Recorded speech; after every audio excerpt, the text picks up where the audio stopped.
நபிகள் நாயகம் ஸல்லல்லாஹு அலைஹி வஸல்லம் அவர்கள்ட்ட இந்த புகழ்ச்சியினுடைய வாடையாவது இருக்கா? துளி கூட இருக்கா? துளி கூட புகழ்ச்சியினுடைய வாடையை விரும்பாதவர்களாக மக்களா ரசூலுல்லாவுக்கு ஒரு புனித பிம்பத்தை கட்டமைக்கிறாங்க.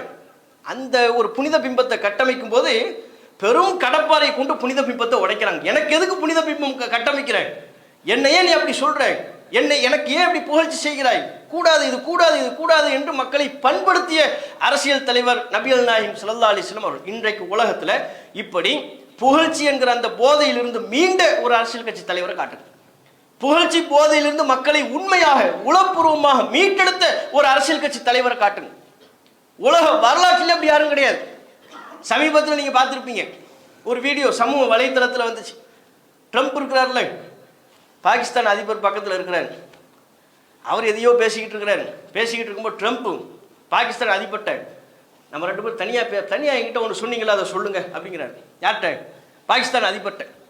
அவர் முழிக்கிறார். தனியாக இவன்ட்ட நான் என்ன சொல்லி தொலைச்சேங்கிற மாதிரி முழிக்கிறார். நம்ம டீ குடிக்கும்போது பேசிக்கிட்டோம்ல, அதை சொல்லுங்க. அவர் ஏதோ தனக்கு நினைவு வந்த மாதிரி த்ரீன் மைக்க பிடிக்கிறார் பாகிஸ்தான் அதிபர். ஆமாம், நானும் ட்ரம்பும் டீ குடிக்கும்போது பேசிக்கிட்டோம். என்ன பேசிக்கிட்டது? உலக பிரச்சனைக்கு தீர்வு சொல்றதை பற்றி எதுவும் பேசிக்கிட்டாங்களான்னு பார்த்தா, ட்ரம்புக்கு அமைதிக்கான நோபல் பரிசு வழங்க வேண்டும் என்று நாங்கள் பேசிக்கொண்டோம். அது ட்ரம்புக்கு அமைதிக்கான நோபல் பரிசு கொடுக்கணுமா? எதுக்கு? உலகத்தில் நடைபெறுகிற பல்வேறு யுத்தங்களை நிறுத்தியவர். மிக குறிப்பாக இந்தியா பாகிஸ்தான் போர் மூலக்கூடிய சூழலில் அந்த போர் மூழ்வதற்குண்டான அமைதி பேச்சுவார்த்தையில் ஈடுபட்டு அந்த யுத்தத்தை நிறுத்தியவர். இந்தியா பாகிஸ்தான் யுத்தத்தை மட்டுமல்ல, உலகத்தில் பல்வேறு நாடுகளில் நடைபெறக்கூடிய யுத்தங்களை நிறுத்தியவர் என்கிற அடிப்படையில் ட்ரம்புக்கு நான் நோபல் பரிசு கொடுக்க வேண்டும். இதை நான் அவரிடத்தில் சொன்னேன்.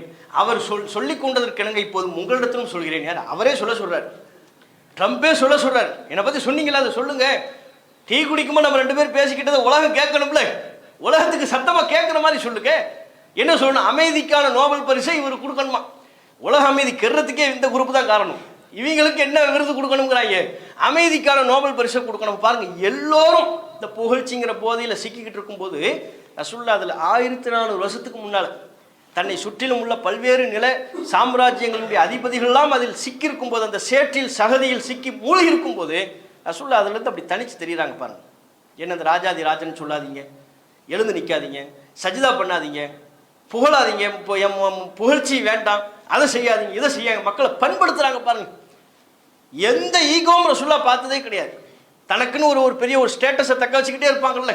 இப்போ நம்ம நாட்டில் அப்படியே அதிபர்கள் பிரதமர்கள் எல்லாம் பாருங்க, அப்படியே ஒரு ஸ்டேட்டஸை தக்க வச்சுக்கிட்டே இருப்பாங்க. ரசூலுல்லாஹ் சர்வசாதாரணமாக தனக்குன்னு எந்த ஒரு பிம்பத்தையும் ரசூலுல்லாஹ் கட்டமைக்கல. மக்களாக கட்டமைக்க முற்பட்ட பொழுது அதை தகர்த்து எறிந்தார்கள். அப்படியான பல்வேறு செய்திகளை